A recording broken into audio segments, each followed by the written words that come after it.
Hey there, everyone. Welcome to our fifth and final episode of the top 5 charts of 2023. This is part of our sort of end of the year wrap series on the final bar. It's been such a pleasure to do this show for you all through the course of the year, and a really fun opportunity to look back and hit on some of the key themes that we covered on the final bar. We've talked about a lot of really cool thematic chart work so far in the first 4 charts of 2023. We started with the S&P 500, talking about the larger sort of major structure for stocks through the course of the last 12 months. In our second episode, we talked about interest rates and looked at $ TNX, which is the 10-year Treasury yield. Talked about the Fed, the shape of the yield curve, and interest rate environment going forward. In our third episode, we talked about market breadth conditions, looking at technical indicators or breadth indicators, as it were, about different parts of the market. And then in our fourth episode, we dug into leadership themes and some of the stocks doing the lion's share of the gains, particularly the Magnificent Seven. That brings us to this fifth and final chart as we go through the series. We're going to talk about cryptos for chart number 5. I'm Dave Keller, by the way, the Chief Market Strategist here at StockCharts.com, and thanks so much for joining us every weekday after the close for the final bar and for this special series looking at the top 5 charts of 2023. Before we get to the chart of Bitcoin, talk about cryptos in 2023, what a reversal that was from 2022, some things to keep in mind for 2024 and beyond. I do want to let you know about our Stock Charts Holiday Special. The Stock Charts platform, I would argue, one of the most underpriced tools in the financial industry. There's so many great capabilities that you have access to as an individual investor, as a financial advisor, even if you're an institutional investor and just looking for an upgrade to your technical analysis toolkit. Stock Charts has a place for you for sure. If you go to stockcharts.com/special, you'll find information about our holiday special. If you are new to the Stock Charts platform, there is no better time to join as a paid member. You get access to much greater capabilities in terms of different technical indicators. You get to access our advanced charting platform, what we call ACP, a dynamic and robust analytical tool, providing all sorts of visualizations of market activity. You get access to our scanning engine, our alert system, all the things that really give Stock Charts the ability to help you make better decisions. So go to stockcharts.com/special for all the info on our holiday special. We also have a QR code, which we're showing you on our screen, to make sure that you can access that special. Now is a great time to set yourself up for success in 2024 with a Stock Charts membership. Let's get to chart number 5. We're going to talk about Bitcoin. And, it's interesting when you think about cryptocurrencies in 2023, as much as we talk about the incredible returns of the S&P up 20 to 30%, depending on how the year plays out, the NASDAQ almost doubling those returns, up over 50% year to date. Even small caps and other areas of the market having a pretty decent year as well. Cryptocurrencies, particularly Bitcoin, leave everything I just said completely in the dust. Bitcoin started the year below 17,000. Here in mid-December, we're up around 42,000. So do that math in your head, and you'll see why the percentage gains in the crypto space, particularly in Bitcoin, Ethereum, and some of the other leading coins, completely outpaced and outperformed the equity market. So if you're not convinced that cryptocurrencies, if you're not convinced yet that cryptocurrencies may have a place in your portfolio, certainly is something you want to be aware of, because I would argue, because of a lack of fundamental data in the cryptocurrency space, it is a petri dish for technical analysis, for behavioral biases, for fear and greed, for euphoria and desperation, all those other emotions in between. You'll see it all on the chart of Bitcoin in 2023. Now, I'm starting with a very basic chart of Bitcoin just to talk through what happened in the year, and then I'll show you the official 5th chart of the year looking at Bitcoin with some other data points included, things like momentum and trend lines and other things. But just so you know where things are at the end of 2022, cryptocurrencies were a big question mark. Bitcoin had gone below 20,000. This is after peaking in the 60,000s, in 2021. Really rotated lower aggressively in 2022 and finished 2022 in a position, arguably in a position of weakness, or certainly at the lower end of the range for the last couple of years. What happened in January was pretty compelling to me. Number one, because it was a sudden rally to push us above 20,000. For now, it appears like for good, at least for good for now, because we pulled back and retested 20,000 in March and then pushed to the upside. What I would suggest and encourage you to think about are some of those big round numbers, because if we look at 30,000, you find that lines up pretty well with the April and June, July periods. If you look at 40,000, that lines up pretty good to where we found short-term support in December. 50,000 is sort of that next level above where we're at. Big round numbers tend to matter. I remember when Bitcoin hit 10,000 and broke above it. I remember when it came down and tested that from above. Those big round numbers have been meaningful for cryptocurrencies. And that's well documented in other parts of the industry. We call the big round number thesis. But particularly in cryptocurrencies and in Bitcoin, I found that has been really, really meaningful. So the first 4 months of the year were all about strength, coming off of the weakness at the end of last year, having pullbacks, right, severe pullbacks that resolved to the upside. And I think that break to a new high around 25,000 in March was pretty important. You can see that resistance level from February became support in June and in September when we pulled back to 25,000 a number of times. This is a common, I think, phenomenon with Bitcoin, right? When you look at some of these levels that have broken, they often become support, becomes resistance, and so forth, right? Recognizing some of those key lines in the sand and what happens when you break above them, what happens when you retest them is pretty meaningful. So I think this break in October out of this basing pattern was significant. Back here in the third quarter and into the beginning of the fourth quarter, what we talked about on the final bar was how we were range bound. We talked about Bitcoin between 25,000 and 31,000. I would encourage you to go back to some of my conversations with people like Jeff Hirsch when we talked about cryptocurrencies. Adrian Zadunchik, of course, shout out to Adrian, had a brilliant way of thinking about cryptocurrencies like Bitcoin along with other risk assets and thinking about Bitcoin as a risk asset and what that meant that investors were taking on additional risks. And we're talking with Adrian back here in the summer. He was pretty bullish about the long-term prospects for Bitcoin, talking about this broader rotation from weakness in 22 to strength in 2023. And boy, was he right with October, the breakout pushing higher. Look at the story of Bitcoin in 2023 has been on sudden breakouts, right? Significant rallies. And that hasn't been it, right? What we are taught as investors is that big blow-off rallies should be avoided, right? Because that often means the end of the story. If you look at some of the biggest gains that you saw in Bitcoin, they were at the beginning of a rally phase, not at the end of a rally phase. These are not blow-off tops, but really, I guess, blow-off beginnings, right? Initiation move, sort of a catalyst suggesting further upside.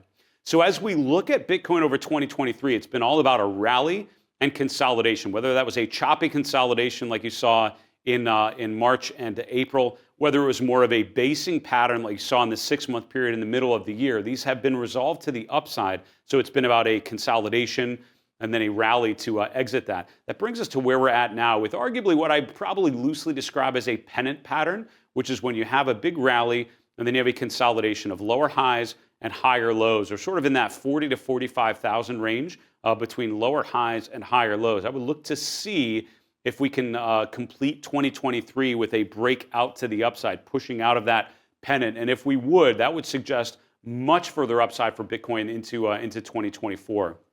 Now, what caused Bitcoin to go from this point on the lower left to this point in the upper right in just under 12 months? Well, it's all about expectations and it's all about the promise, right? It's all about, I guess, anticipation is the best word I would use. These big moves have really been fueled by excitement, if not significant anticipation for ETFs. ETFs, spot ETFs is what I would loosely call them, right? ETFs based on Bitcoin itself. We do have ETFs listed in the US, or I guess exchange-traded products, ETPs, but they're either based on futures, which we currently have listed in the US, or it's a trust. It's not an actual ETF. It's the something like the Grayscale Bitcoin Trust, right? GBTC, which is something we've talked about off and on through the course of the year.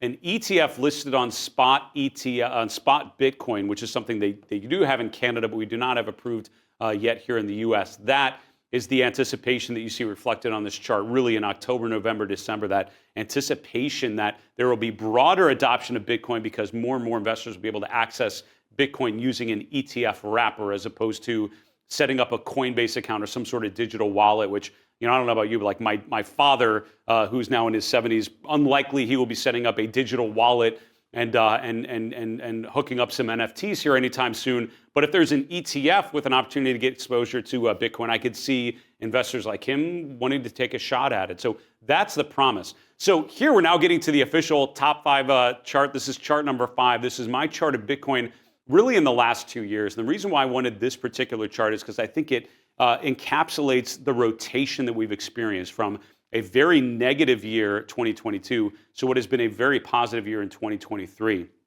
And let's talk about what the left half of this chart looks like versus the right half of the chart. And the reason why we started with a very clean chart is because I'm about to bizify things in a big way. But I will tell you, every line on this page has a purpose, right? Every line has meaning, and I'll show you what I mean. Just to orient you to this chart, this is Bitcoin, which on our stock charts platform is $BTCUSD. We kind of have the ticker set up like other currencies, just so you make sense of it. So a lot of the currencies have like a three-letter name, like Ethereum, ETH, things like that. So $BTC or ETH, and then USD is basically Bitcoin to dollar, Ethereum to dollar. That's the syntax that we use. And we can see the downtrend phase here on the left and the uptrend phase on the right. So the daily price bars are showing Bitcoin again. Bitcoin's traded 24 hours, so it's 7 days a week as opposed to 5 days a week. So charts might look a little bit different because, again, it's more like a currency or a Globex future that trades 24 hours in terms of how the data actually looks. I have a bunch of annotations on here, so just so you're aware, I have horizontal lines at the 10,000 marks, right? So 20,000, 30,000, 40,000, those are the blue horizontal lines that you've seen. I also have things like Fibonacci retracements. Those I have in purple here or in pink, and I have horizontal lines tied to some of those, and I tried to use the same colors as much as possible. And then I just have a couple shaded areas highlighting key pivot points that I wanted to address. And at the bottom, we have RSI. We'll finish up there, talk about the momentum characteristics for Bitcoin. Now, what made a downtrend turn into an uptrend from a technical perspective? I think it starts with Charles Dow, Trend Following 101. A downtrend is a series of lower lows and lower highs. And I think what was noteworthy in 2022 was you had a number of failed breakouts on the way down. Here's what I mean. Look back at the first quarter of 2022. We had the peak in February, another peak in March.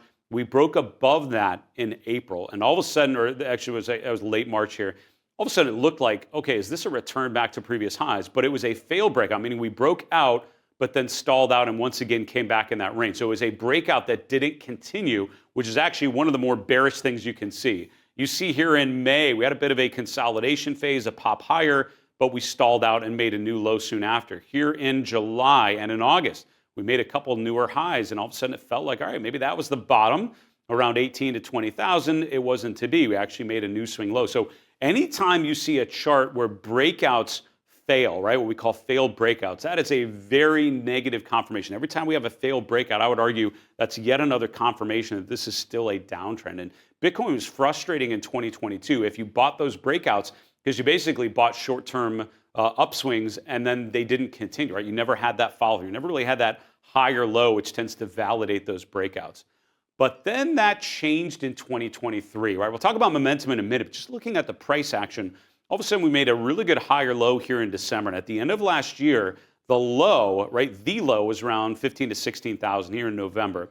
You can see we made a higher low around 16, 17,000, we'll call it, here at the end of December. And then we started to break out. And that was that first big spike higher that we highlighted on our previous chart. That was the best upswing we'd seen really going back until 2021. It really started to suggest maybe things were different. We broke above the 200-day moving average, which is here in red, for the first time since the end of 2021. So we spent a full year below a downward sloping 200-day moving average.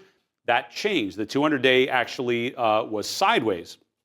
I was looking for this line on the previous chart. I didn't bring in the November peak, but I just want to highlight how often in 2023, previous resistance became support. So here was the peak in November. That was lining up here. That was the breakout in January. That's why that looked so significant.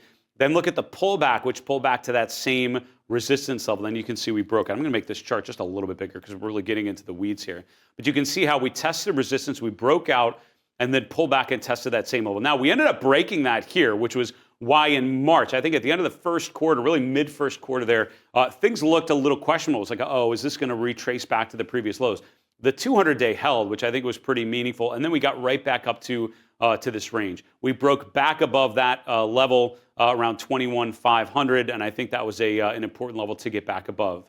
You can see here we stalled out around 30,000, and for much of the middle of the year, we're sort of range bound between 30, 31,000 on the upper end, 25,000 on the lower end. And when we talked about Bitcoin during this period on the final bar, we often referred to it as range bound, right? This is a basing pattern. This is a broad sideways pattern. You wait to see which way things break. And what we talked about was one of two things is going to happen. Either we break out of this pattern to the upside, we get above 31,000, which would be very bullish, or we break this pattern to the downside. We break below 25,000, which would be very bearish. As you can tell here in October, the former indeed happened. We never undercut 25,000 again. We did indeed get above 31,000, and that was the beginning of this rally phase that I would argue that we're still in here. Now, we've talked about the strength. Now, where are we at? Well, we're above two upward sloping moving averages, which is a sort of a bullish overall phase. Price above an upward sloping 50-day, which is above an upward sloping 200-day, which is pretty good. We recently broke above 40,000. Again, as I've indicated, big round numbers tend to be very important. And for Bitcoin, the 10,000 increments have been very valuable. So we broke above 40,000 in November. You can see we pulled back here in late November, early December. This was around Thanksgiving. We tested 40,000. I would say going into the beginning of next year, as long as we hold 40,000, as long as we hold that ascending 50-day moving average, which is right around 39,000, this is still a pretty good bullish phase and really continuing the breakout that we saw in the beginning of the fourth quarter. Now to the upside, you can see some key levels as well, right? If you take the high from 2021, which is around 69,000, you take the low from 2022, which is around 16,000, 38.2% of the way up is all the way here, around 36,000. You can see we broke above there in November, and I think that was meaningful when we finally got through that first Fibonacci level. We're now sort of toying around the 50% level, which is around 42,400, we'll call it, and the 61.8% level, then the last Fibonacci level is around 49,000 here. Now that's really close to the 50,000 level, which is why I have this green shaded area as a potential upside target for Bitcoin in this part of the cycle. And what that means is twofold, right? You'd expect resistance if and when we reach there, and a breakout above 50,000 would be big time bullish, because what that would mean is unlock again the move to the next big round number and arguably open the door to all-time highs, sort of in the upper 60,000 range. So that's how the chart of Bitcoin has changed from 2022 to 2023. And I think what I love about technical analysis is you can, project what you think Bitcoin's going to do in the year to come. I'm not a big fan of doing that sort of thing. I am a fan of following the trends. And I think the chart provides a clear structure to where we're at. We're in an uptrend. We're above moving averages. We have clear support below level. So as long as those characteristics continue, as long as we can still describe the chart of Bitcoin in the way that I just did, the trend is positive. And you have some upside targets to think about as well. Now let's finish off talking about momentum. In a bearish year, when the trend is down, the RSI tends to get to the oversold region on drops. And when you rally, you rarely get above 60, and oftentimes will actually stall out around 50. You can see that in the 3 quarters of 2022 that I'm highlighting here, we often became oversold on a new low. We rarely got above an RSI level of around 60. And that really is the definition of a downtrend. Look at how that changed in January. So when we talk about the significance of this upswing, getting above a swing high, getting just a nice acceleration to the upside. Look at how the RSI went well above 60, into 70, even above 80. That shows you the strength off of the lows. And momentum like that is usually long-term quite bullish. A lot of people see an RSI overbought and they say, that means it's going down. Not the case. That actually means it's just gone up a ton. And that usually means that that longer-term trend is still quite positive. That's why this overbought condition in mid-October, I would argue, very bullish, because it tells you that the strength is so consistent that you probably expect further upside. You can see a couple phases here in mid-February, early March. Here again, August, September, where the RSI dipped below 40 and actually got all the way down to the oversold region. Those ended up being some of the great buy signals in 2023, highlighting some of those weaker points in price. And I think what was important with each of these, we held a significant level, particularly in September. When we held the June low, was pretty important, right? And that's why looking to the left on a pullback can be so vital to identify some of those key support levels. In the fourth quarter, the RSI has been quite bullish, right? We've often become overbought, if not extremely overbought. The RSI has rarely gotten much below 50 and definitely not below 60 since September. So as you think about the strength in Bitcoin going forward, I would say it's all about this combination of strong trend of higher highs and higher lows, holding key support levels, but also the price momentum and making sure that the RSI holds 50 and at the worst case holds above 40, right? That consistent positive momentum and the momentum not getting too weak on pullbacks is really the definition of a bullish phase. And I think the bullish trend in Bitcoin continues as long as the momentum reflects that continued strength. And for now it does.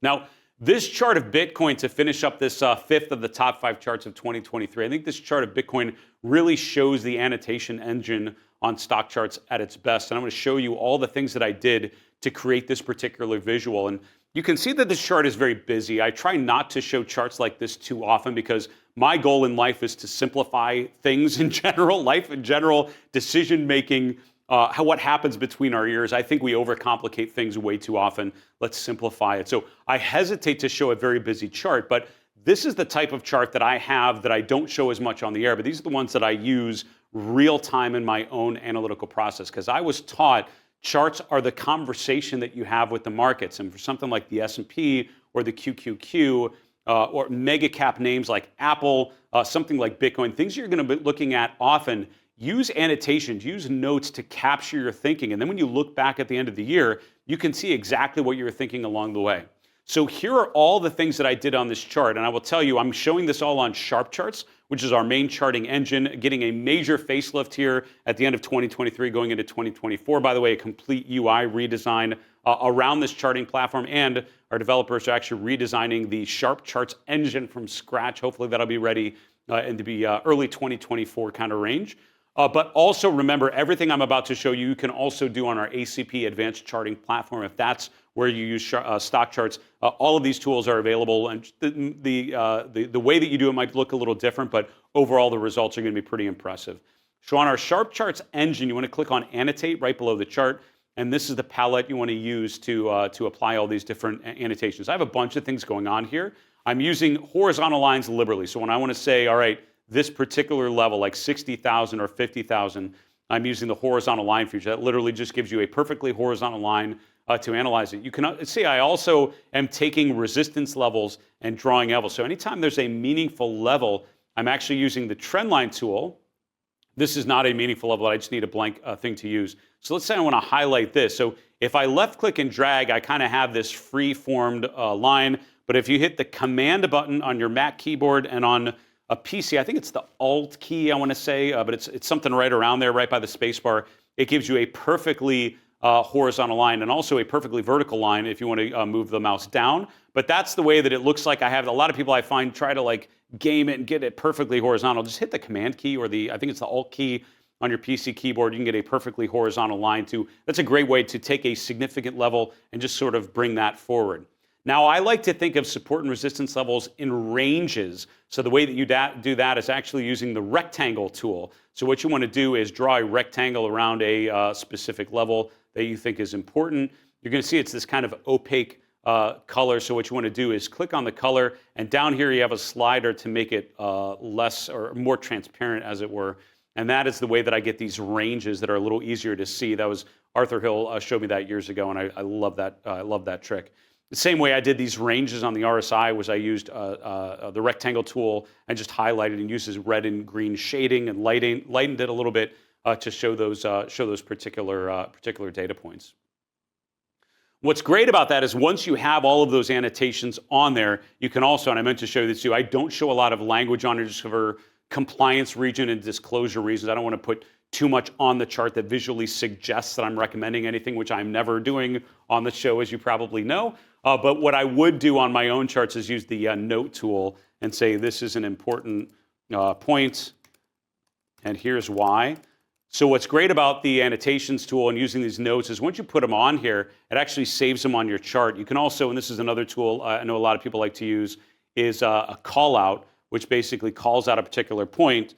And then when you type the note, it's actually fixed to that particular level. It's like a little call out box, and you can link it to a particular point on the charts. That's a great way of noting that a particular price point or a particular note has meaning in those things. So using some of those tools, using the percentage change tool, I think the annotation engine is a really rich set of tools to help you, as I mentioned, have a conversation with the markets. The Fibonacci tool is the one other one I wanted to show. I knew I was missing something.